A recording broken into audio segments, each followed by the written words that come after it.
Kyiv stood as centered of an invasion plan that assumed speed would overcome will, a lightning campaign that would seize the capital, decapitate leadership, and force a rapid collapse.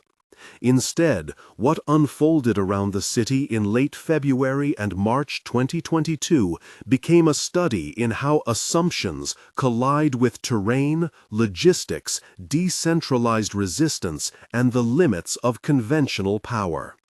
Map: axes of advance: north from Belarus, northeast from Kharkiv axis, southeast from Crimea, and southern axis. A week of preparations preceded the first visible moves. Columns of armor and trucks filtered south from Belarus, crossing broad forested plains into the approaches north of Kyiv.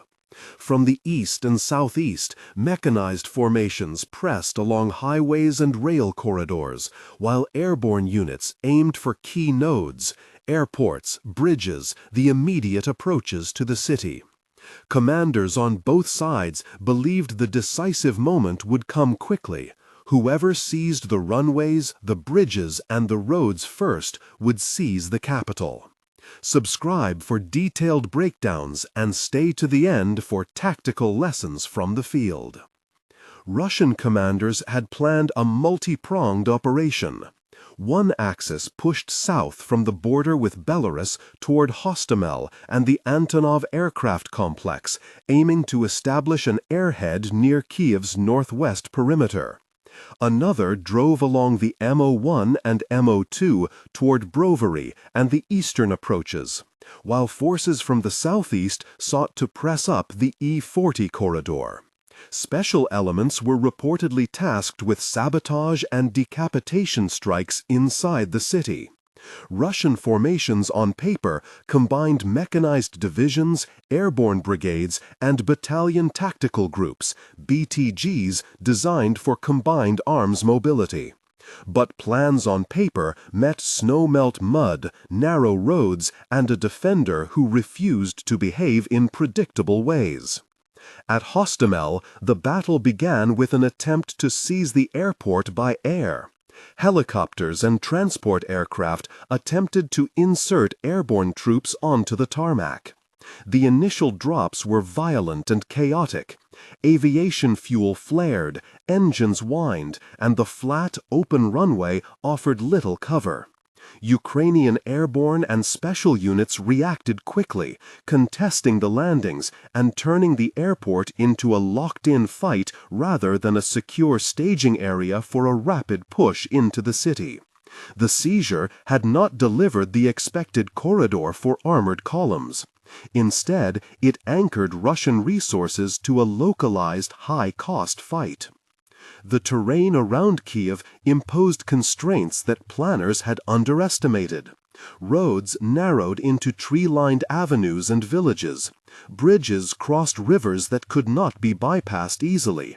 And in late winter, the thaw turned fields into quagmires. Those conditions favored defenders who knew the ground. Moving heavy columns off paved roads turned armor into long trains vulnerable to ambush. Ukrainian commanders recognized this and exploited it. There were striking images of columns stalled on the MO6 and E40, metal hulks mired in mud or stopped by improvised obstacles. In some cases, logistics proved the decisive weakness. Fuel bowsers lagged behind, supply trains were harried by artillery and drones, and the Russian tempo faltered as crews scoured for parts, fuel, and spare tracks. The longer a column stretched, the more it exposed its flanks to light, mobile units wielding anti-tank weapons. Ukrainian forces, many recently reformed and retrained since 2014, applied decentralized tactics.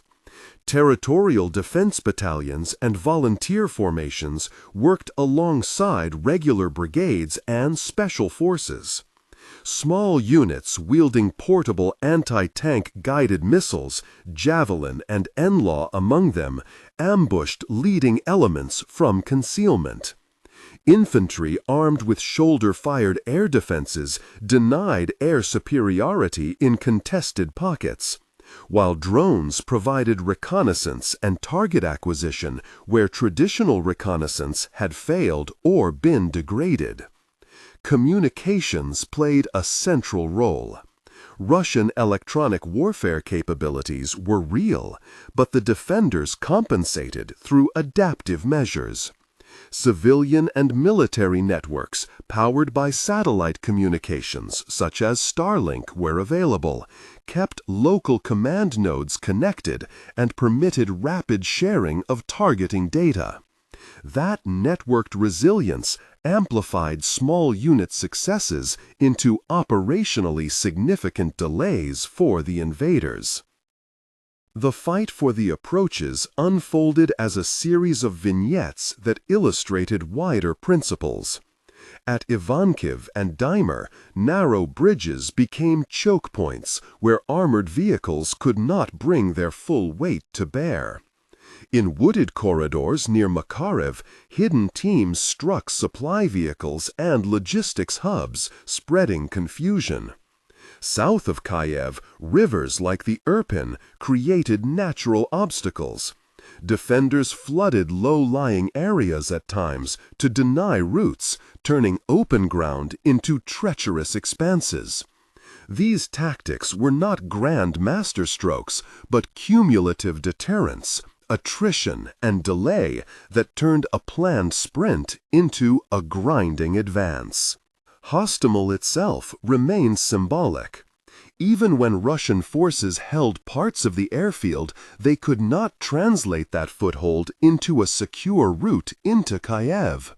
Ukrainian units inside the city and those maneuvering in the suburbs enforced a layered defense that made the inner approaches contested territory rather than open highway.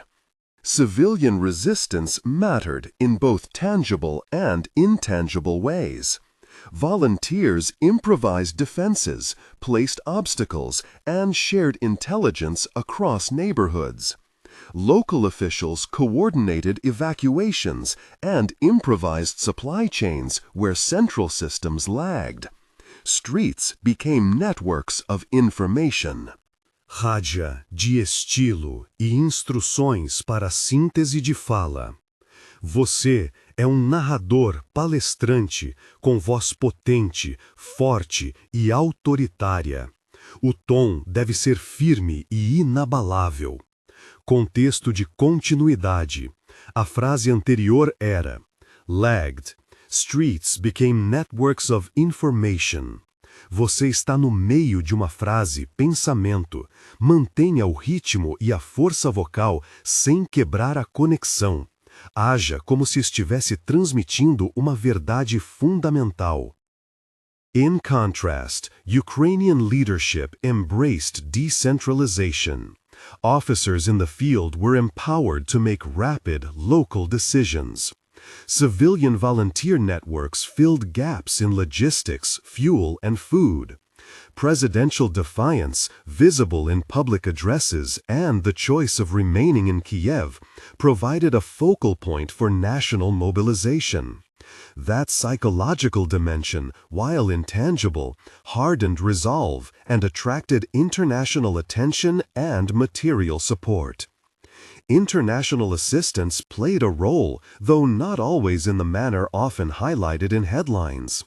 Anti-tank weapons, air defense systems, and intelligence sharing improved Ukrainian tactical options. Drones for surveillance arrived from multiple sources, augmenting reconnaissance. Importantly, external support helped sustain morale and provided specialized capabilities that exploited specific Russian vulnerabilities. Portable anti-armor systems against leading vehicles, and sensors for targeting. Urban combat doctrine favored the defender. Once forces reached the outskirts, the advantage shifted. Narrow streets, tall buildings, and civilian presence complicated armor maneuvers and degraded the effectiveness of massed mechanized assaults. Russian columns designed for open maneuver found themselves channeled into kill zones. Ukrainian teams used the built environment for concealment and created layered fields of fire that turned flanks into traps. The fighting around Brovary and the eastern approaches underscored those dynamics. Where Russian forces tried to deliver rapid thrusts into the suburbs, they encountered coordinated local resistance, obstacles on roads, and persistent harassment from mobile Ukrainian squads. Each stalled vehicle group created a logistical knot. Fuel shortages, recovery operations that exposed recuperation units to attack, and growing vulnerability to precision strikes. The cumulative effect was operational paralysis.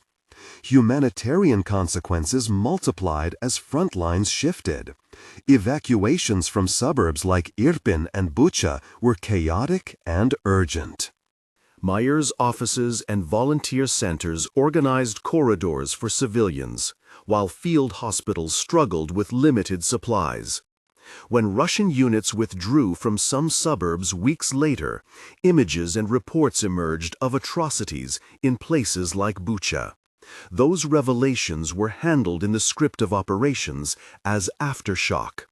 Investigations began, international agencies mobilized, and the moral and legal implications rippled through diplomatic channels. Media and governments treated those events with gravity. Within military analysis, they were reminders of the broader costs of failed city seizure and poorly controlled occupation. Tactically, the Russians had also underestimated the defenders' use of mobility and reconnaissance. Small units, often at the company or platoon level, frequently leveraged local knowledge to choreograph ambushes. Recon drones flew low and fast, spotting fuel trucks and artillery tractors. Coordinated fires struck what had been considered secure lines of support. The loss of accurate, unbroken supply routes forced commanders to improvise, transferring fuel by hand to forward elements, salvaging parts from damaged vehicles, and cannibalizing equipment. That improvisation slowed operational tempo. Operational tempo was the linchpin of the original plan. Electronic warfare created anxiety on both sides. Russian jammers disrupted some communications, but the defenders adapted by using diverse networks and satellite links. Electronic combat was not decisive in the way high-level planning predicted. Rather, it became another factor in the complex interplay of resilience and adaptation.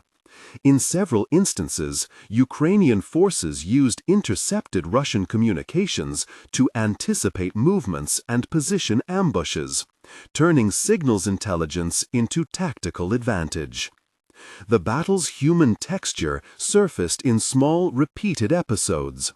A farmer who flagged down a reconnaissance patrol and pointed out a soft shoulder on a road that would bog down a column.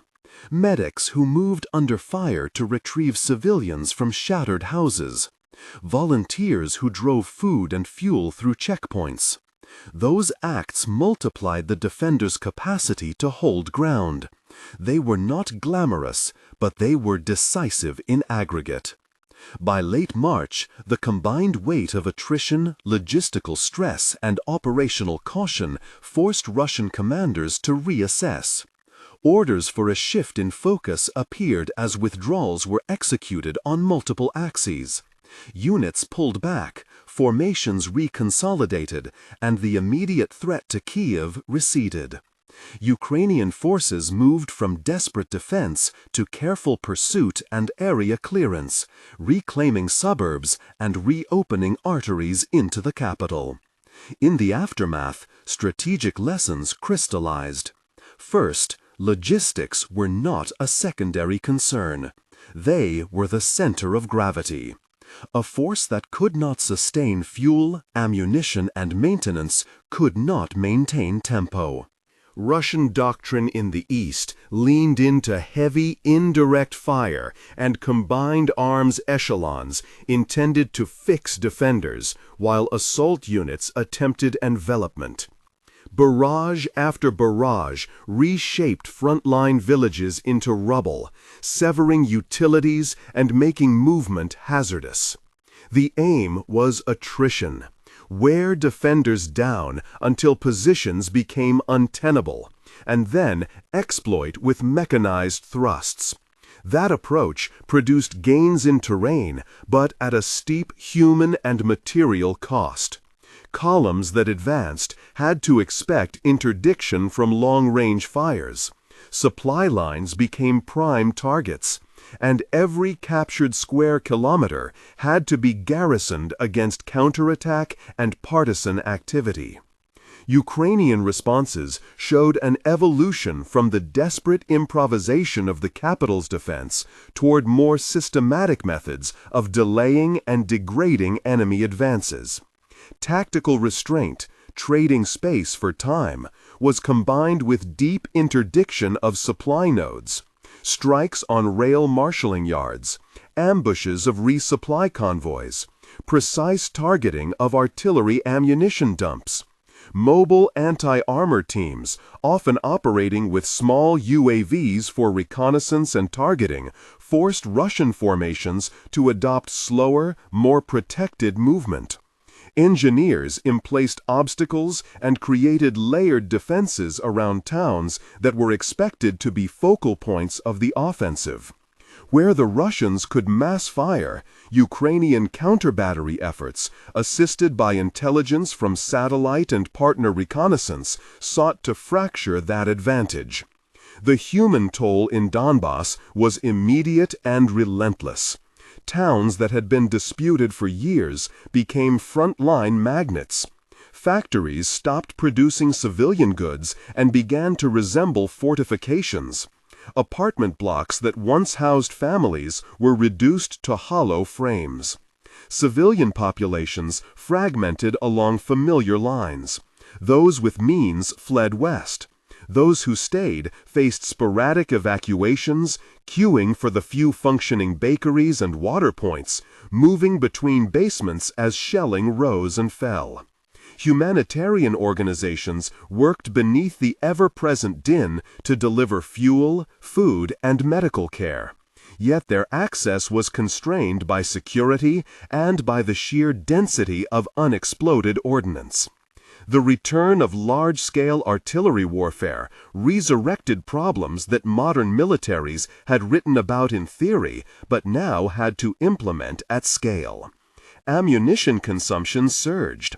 Stockpiles had to be replenished across long lines. Logistic hubs became both lifelines and vulnerabilities. The interplay between mobility and fortification became a defining tension.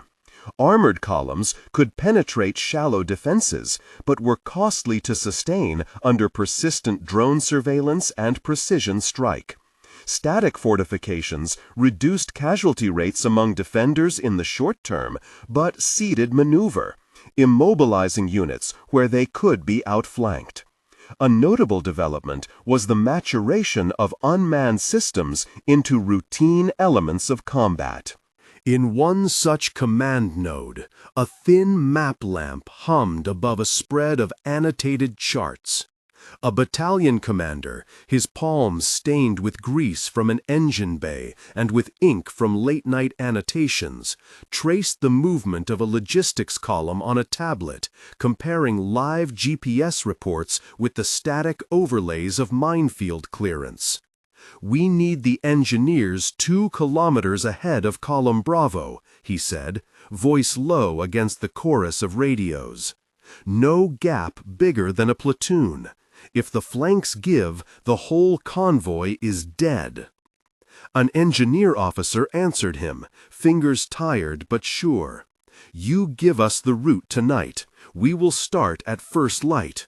But you'll have to accept alternating daytime protection and night moves. Drones will cover us in daylight. At night, we rely on concealment and sweep teams. And tell logistics to pre-stage fuel at the village of Krasnoye. The bridge there is intact enough for lighter vehicles." Their conversation was one among 100 small negotiations that knit together the post-combat tempo. Operational decisions were no longer purely about seizing ground. They were arithmetic. How many men could be spared for patrols without exposing a salient to enfilade fire? How many hours of heavy-lift helicopter time could be bought before weather closed the sky?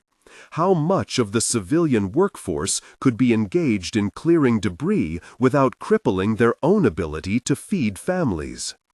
If the military calculus seemed unrelentingly tactical, the humanitarian calculus was stubbornly human.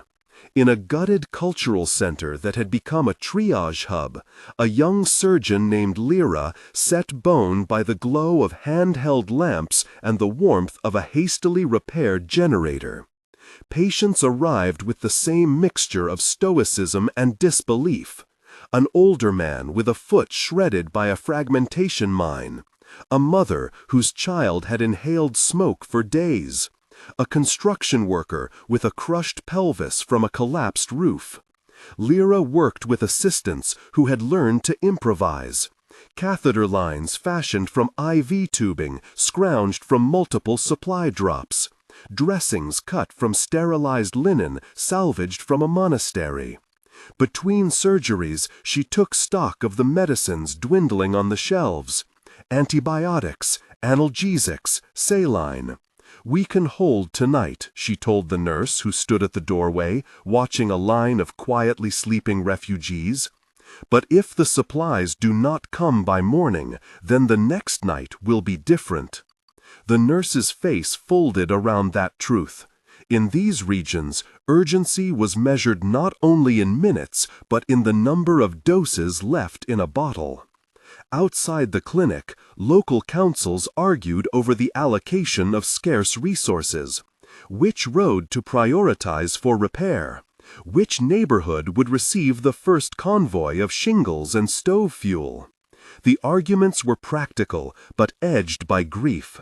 Families whose dead had not been recovered demanded priority for excavating the cellars, while the elderly pressed for fuel to heat their homes. There's debates flir punctuated pan un uneasy consensus. Restore essentials first, then reclaim dignity. Amid these efforts, investigators continued to work with a deliberate, forensic patience. Teams of investigators moved like archivists of violence, cataloging the shapes of destruction for both moral reckoning and cold future bargaining. One international team specialized in munition forensics. They collected fragments, measured crater profiles, and cross-referenced witness accounts. Satellite imagery analysts compared frames from different providers to build chains of evidence. Their work was not merely legal theater. It affected the diplomatic calculus. Proven patterns of indiscriminate strikes could trigger sanctions, withholdings of material, or even shifts in the level of public support in donor capitals. That knowledge was itself a strategic factor on the battlefield. Commanders were aware their moves would not disappear into fog. Intelligence cycles adjusted in tandem. Human intelligence networks reconstituted themselves in the new seams of liberated territory. An old foreman who had once worked on the rail line now discreetly ferrying messages. A school teacher who kept an ear for conversations at church gatherings. A local entrepreneur who, out of self-preservation, supplied both sides with routine goods and the occasional observation. Signals analysts supplemented this with intercepted logistics chatter and the passive telemetry of fielded drones. Analysts argued over what constituted a pattern versus a fluke, and their disagreements were not only technical but existential. If they were wrong, a formation could walk into an ambush. If they were silent, a convoy could be cut off. Civilian resilience, meanwhile, revealed itself in forms that required neither grand strategy nor institutional imprimatur. In a village beyond a shattered river, an old tractor driver resurrected a bypass road with a handful of neighbors and a few sacks of gravel.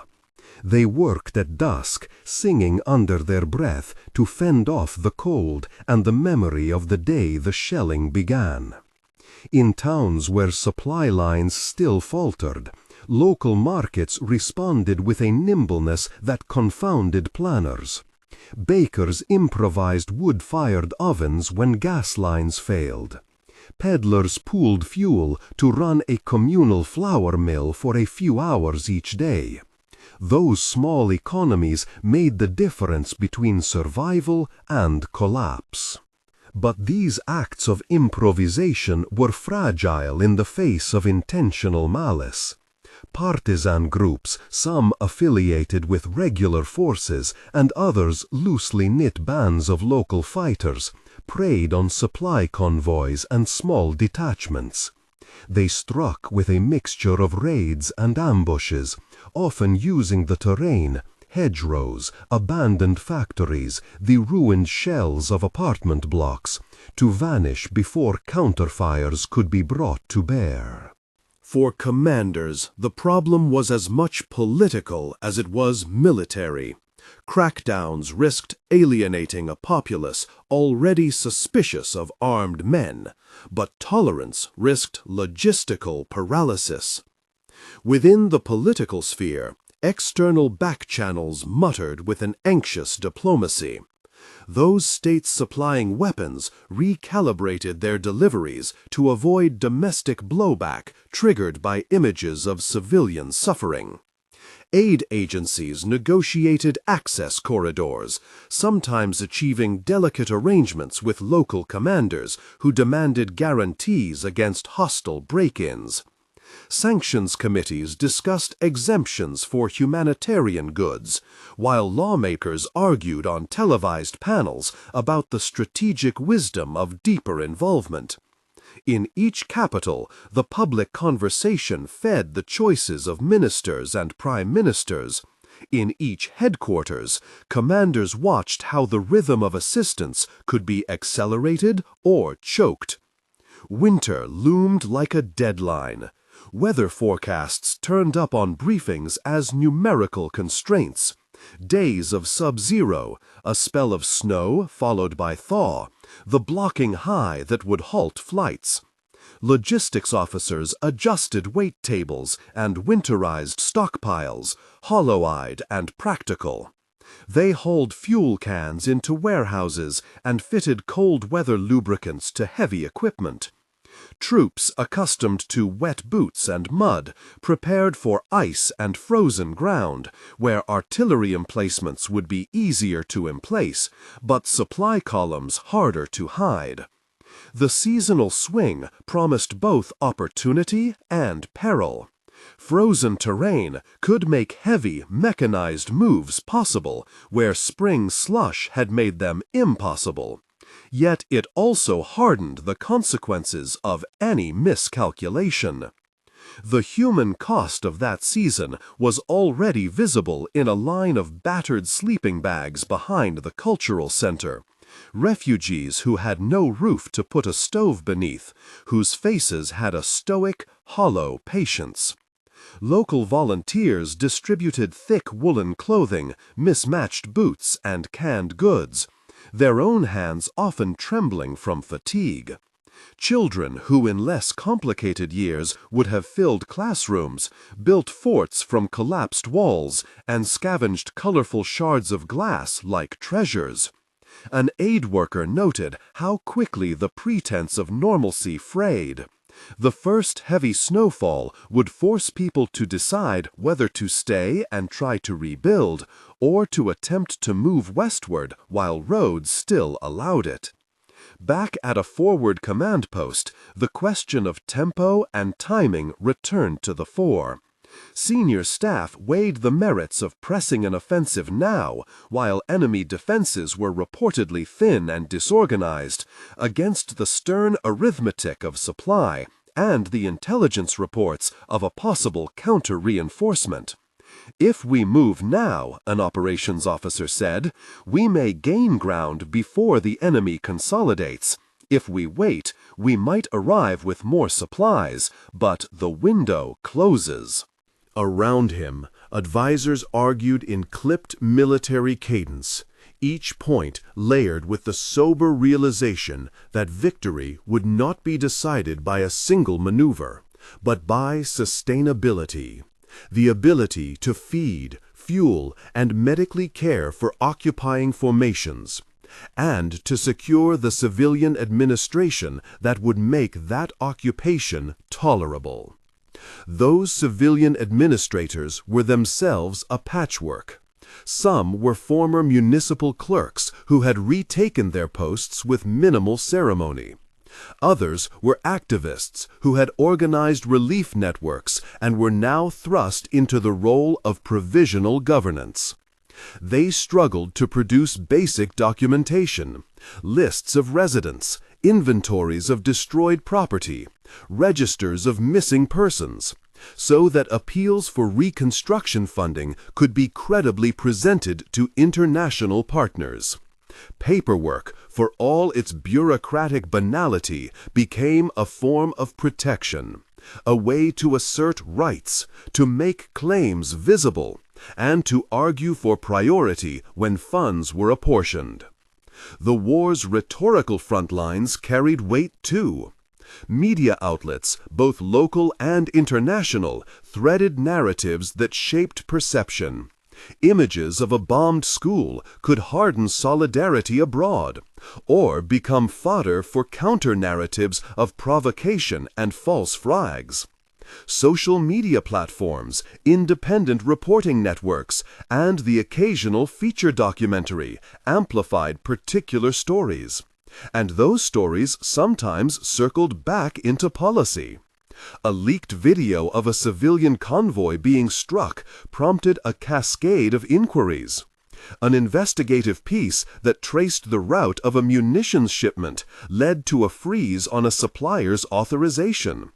In other words, news and evidence were strategic instruments as much as they were moral interventions. Amid all this, individuals made choices that would ripple long after the headlines moved on. A logistics sergeant lightened his load to help an aging woman onto a supply truck. A brigade chaplain sat with a father who had lost 3 sons and listened until the man's breath slowed. An engineer team worked through a blizzard to clear a main arterial road so that ambulances could pass.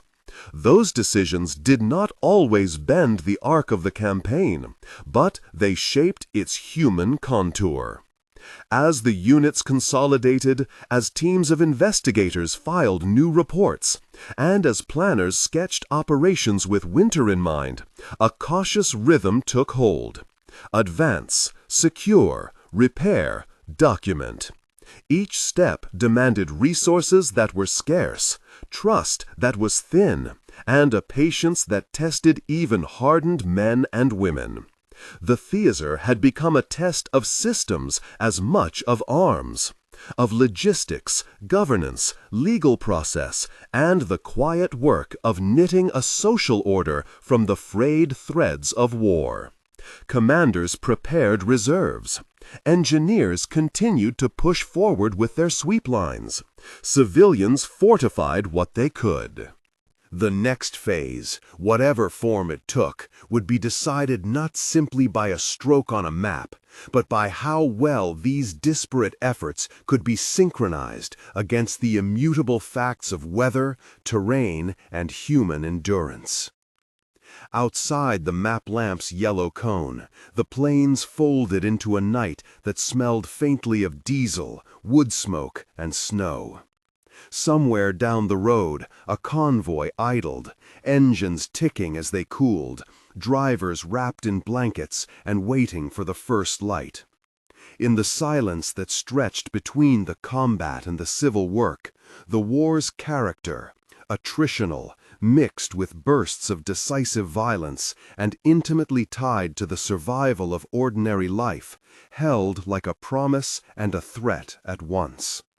Commanders, medics, volunteers, and investigators each readied for the next movement, knowing that the outcome would hinge on the calisthenics of logistics, the stubbornness of communities, and the fragile agencies of law and memory that now traced the conflict.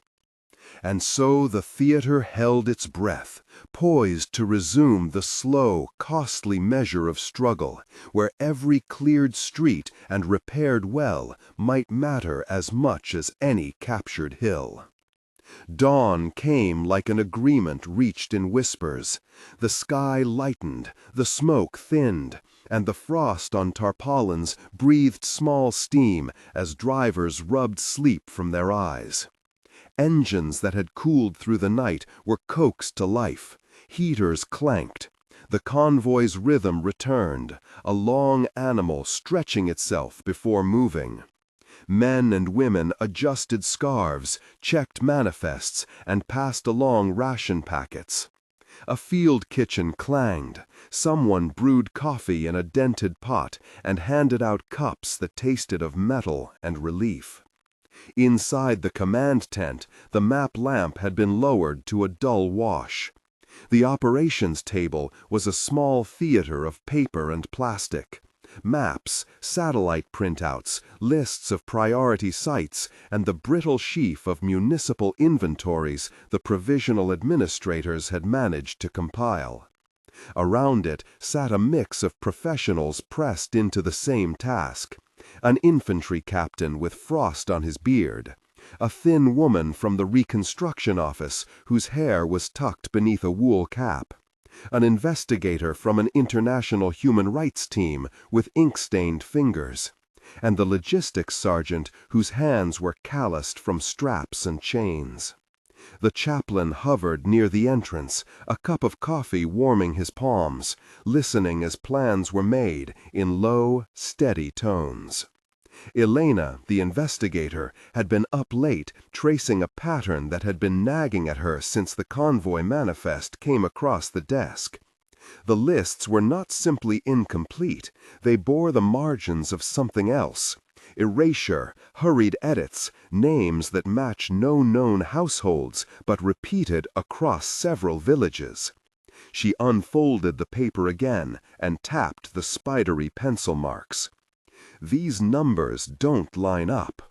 If these transports are being recorded like this, then either someone is double counting supplies or we're missing whole batches destined for places that don't exist on our lists.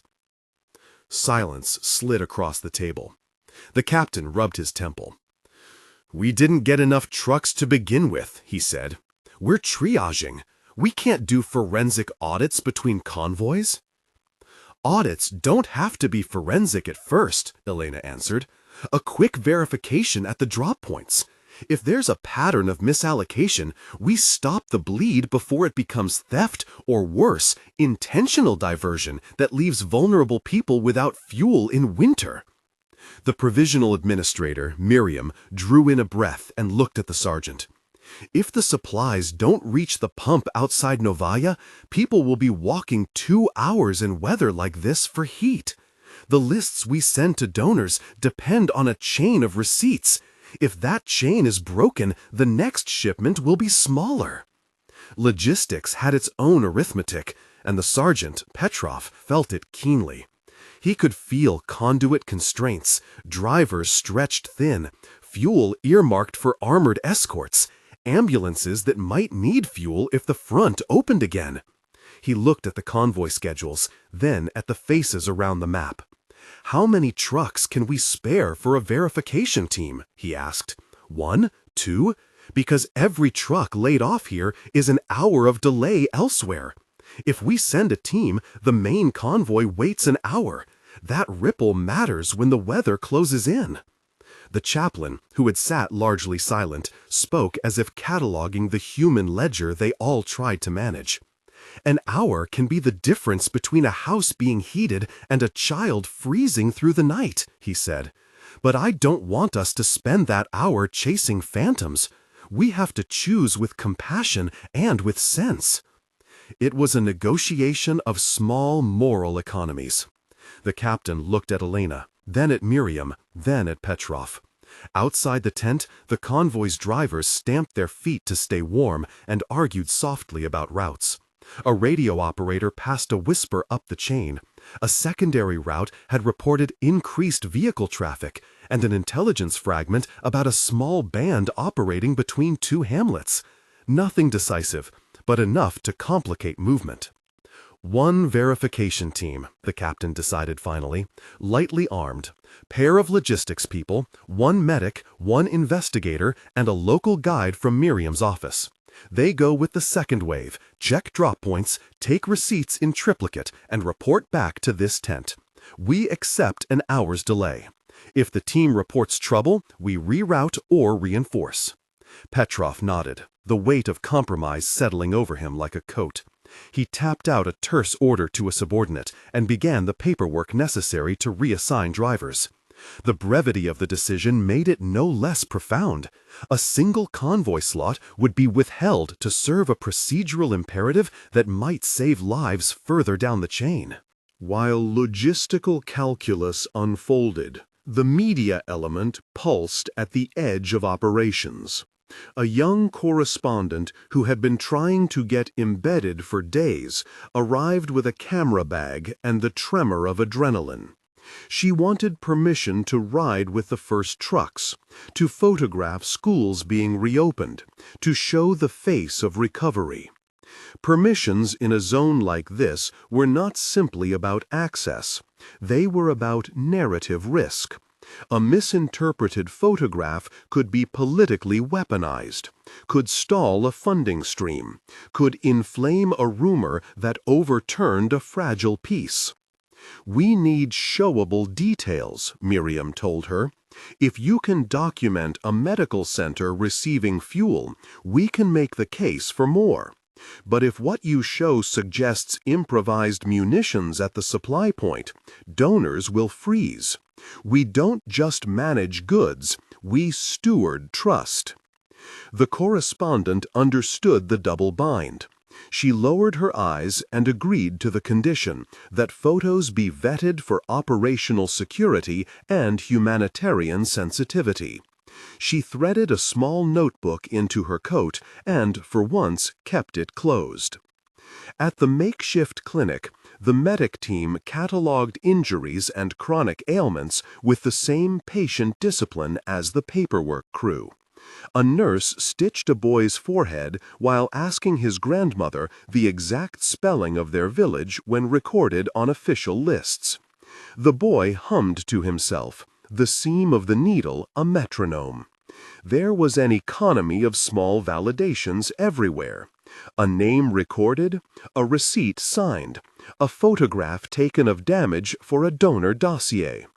Each act was a bead on a string that might one day be used to hold someone accountable or to secure a grant for winterized shelters. As the verification team prepared to leave, Elena took a small satchel with a felt-tip marker and a stack of blank receipts. She pinned a paper badge to her jacket with a hand that trembled slightly, not from fear of bullets, but from the weight of being a witness. The chaplain put a hand on her shoulder, not a blessing in words, but a palm pressed between shoulder blade and sky. "Go steady," he said. "Don't become part of the story you came to tell." The convoy's second wave assembled. Fewer vehicles than ideal, each one packed with goods and people who, like Elena, carried more than load manifests. A driver, Yura, whose brother had been lost 2 months earlier, adjusted his scarf and said little. The engineer who had cleared roads through whiteouts flicked on his cab heater and checked his chains. Miriam stood at the edge of the convoy road and watched them go, counting off in her head the villages they would pass, the faces that might be waiting with listless hope. The road itself was a narrow thread through a landscape that alternated between skeletal orchards and the smashed geometry of towns. Along the way, the verification team stopped at a well where a cluster of houses lay half buried in gray rubble.